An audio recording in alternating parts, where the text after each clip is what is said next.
नमस्कार दोस्तों, मैं इंजीनियर अमित भारद्वाज ब्रज एकेडमी की ऑनलाइन क्लासेस पे आपका हार्दिक अभिनंदन करता हूं। मैं लेकर आया हूं आपको मैथमेटिक्स को बेहद आसान तरीके से पढ़ाने की कोशिश करूंगा। तो देखिए, मैथमेटिक्स का एक टॉपिक है संख्या पद्धति, जिसे हम कहते हैं नंबर सिस्टम। तो देखिए बच्चों, ये होता क्या है इसके बारे में विस्तृत रूप से जानते हैं। तो देखिए, संख्या पद्धति, इसके अंदर क्या होता है, संख्याओं का समूह होता है। इसके अंदर क्या होता है, आपका संख्याओं का एक समूह होता है। कहने का मतलब है कि बहुत सारी संख्याओं के बारे में अगर हमें विस्तृत जानकारी लेनी है तो हमें संख्या पद्धति के बारे में जानना पड़ेगा। तो देखिए, संख्याओं का समूह, इसका मतलब है कि बहुत सारी संख्याओं के बारे में हमें विस्तृत जानकारी जो मिलती है वो संख्या पद्धति के अंदर मिलती है। कहने का मतलब है इसमें हमारे पास सम्मिश्र संख्याएं होती हैं। इसमें हमारे पास सम्मिश्र संख्याएं होती हैं, जिन्हें हम इंग्लिश में बोलते हैं कॉम्प्लेक्स नंबर। क्या बोलते हैं बच्चों? Complex number. ठीक है। अब सम्मिश्र संख्याएं आपकी दो प्रकार की होती हैं। कितने प्रकार की होती हैं? दो प्रकार की। देखिएगा, एक तो होती है आपकी वास्तविक संख्याएं, एक होती है आपकी वास्तविक संख्या जिसे हम बोलते हैं रियल नंबर।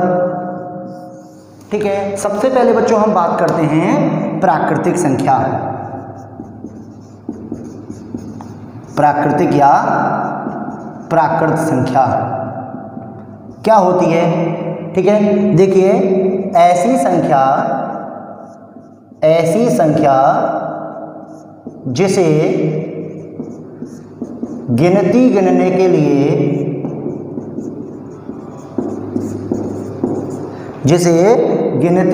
के लिए प्रयोग किया जाता है। अगर हम दूसरी भाषा में बात करें कि अर्थात जिन संख्याओं का आरंभ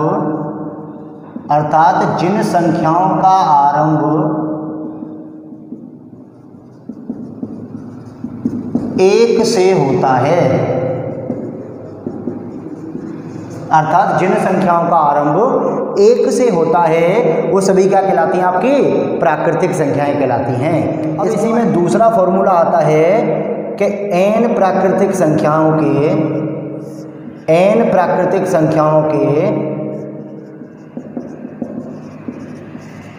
वर्गों का योग। n प्राकृतिक संख्याओं के वर्गों का योग क्या हो जाएगा आपका? n into n plus 1 2n plus 1 upon 6। अब देखो बेटा, वो तो था प्राकृतिक संख्याओं का योगफल। यदि अब प्राकृतिक संख्याओं के वर्गों का योगफल दिया हो तो आपका फॉर्मूला बनेगा n into n plus 1 into 2n plus 1 upon 6। अब देखिएगा, जैसे इसके लिए क्वेश्चन देखिए, जैसे कि 1 से 10 तक की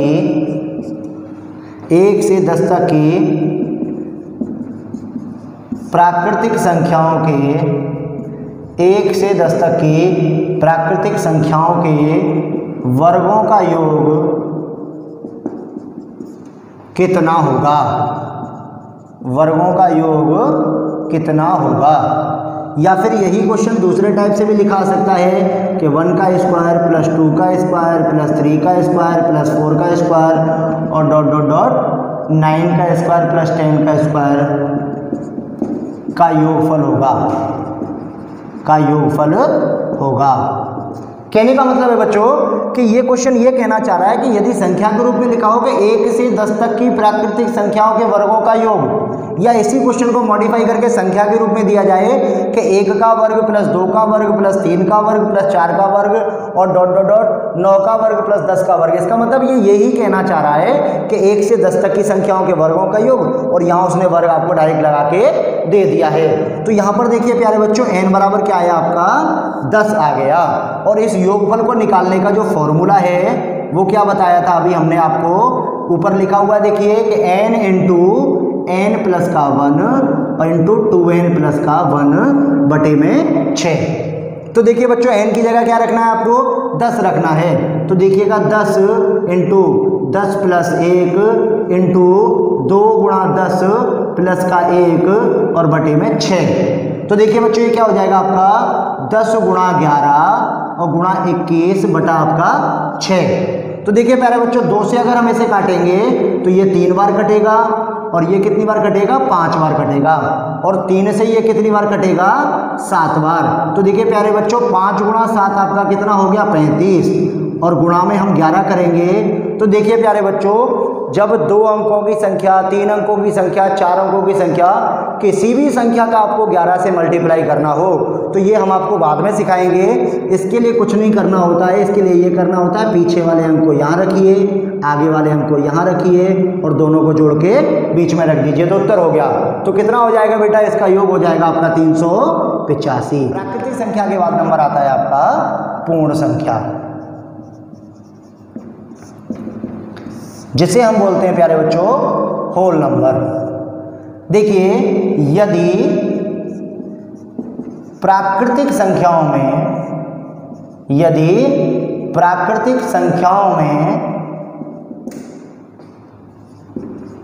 शून्य को शामिल कर लिया जाए, प्राकृतिक संख्याओं में शून्य को शामिल कर लिया जाए, या अर्थात जिन संख्याओं का आरंभ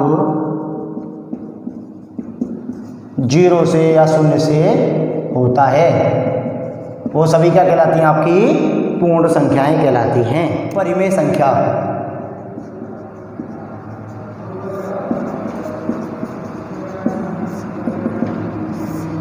रेशनल नंबर, ठीक है। तो देखिए अगर बच्चों कोई चीज़ आपको समझ में नहीं आती है तो आप कमेंट भी कर सकते हैं, ठीक है। देखिए परिमेय संख्या रेशनल नंबर, तो देखिए ऐसी संख्या जिसे P बटा Q के रूप में लिखा जा सके,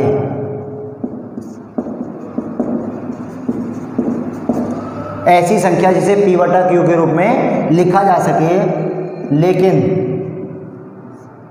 Q is not equal to 0। बोले तो Q का मान कभी भी 0 नहीं होना चाहिए, 0 नहीं होना चाहिए।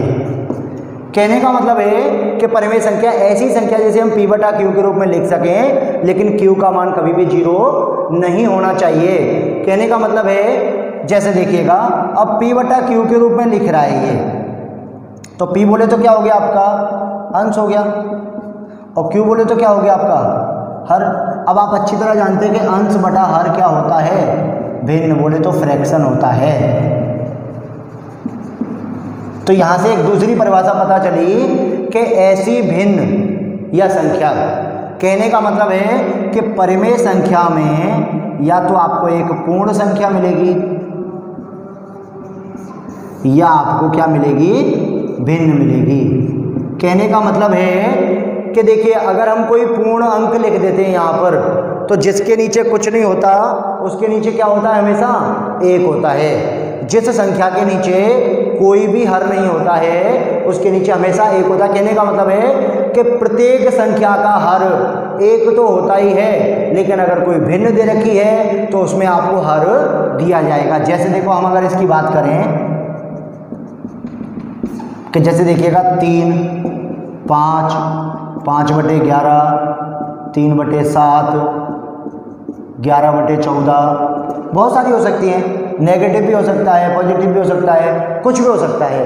हाँ, लेकिन जो इससे आगे हम आपको अगले वीडियो में समझाएंगे, यहाँ से आगे का जितना भी वाक्यांश है। धन्यवाद। Thank you so much.